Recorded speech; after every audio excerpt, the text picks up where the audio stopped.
الممنهجه المدبره مدفوعه الاجر الموجهه ضد النادي الاهلي. الله ينور يا عم حارب. كلمه بقى يا عم حارب، قول لنا ايه رايك بقى في اللي بيحصل في السوشيال ميديا؟ يقول لك جمهور الاهلي بيحارب اكتر من 9 قنوات فضائيه شغاله ليل نهار على حس الاهلي، لو ما جابتش سيره الاهلي تقفل.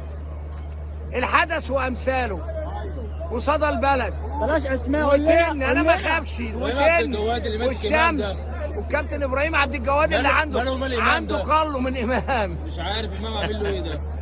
ان شاء الله احسن لعيب تعرفوا تحسبوا امام عاشور احسن لعيب في مصر. تعرفوا تحسبوا 24 في 2 يدونا كام؟ طب الاهلي واخد 58 بطوله في 24 سنه.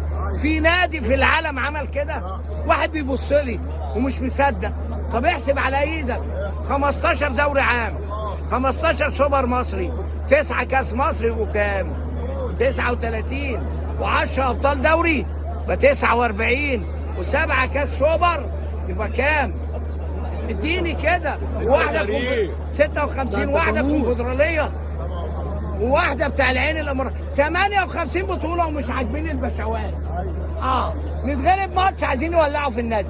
دي جروبات ممنهجه مدبره بتحارب النادي الاهلي.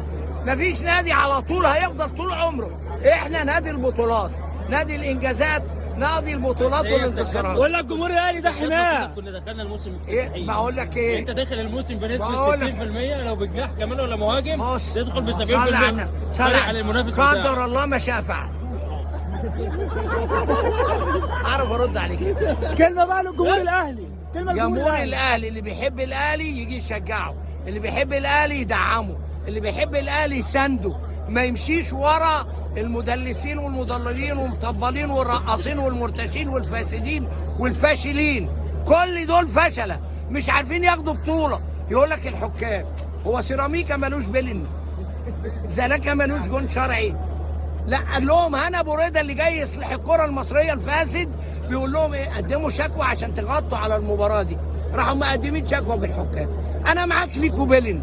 طب ما انتوا عليكوا بلنات، ولا انتوا تحبوا الغطس على طول؟ ملوك الغطس هم.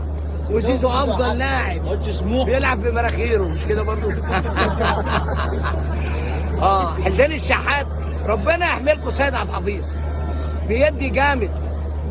مسك ايمن عبد العزيز والواد حازم امام يقول له افضل لاعب. قال له بقى لنا اماره لعيب من 2019 واخد كل البطولات الافريقيه وكاس عالم وبرونزيات ودوري عام، وجاي تقول لي واحد بيلعب هنا في مصر عايز تديله افضل لاعب؟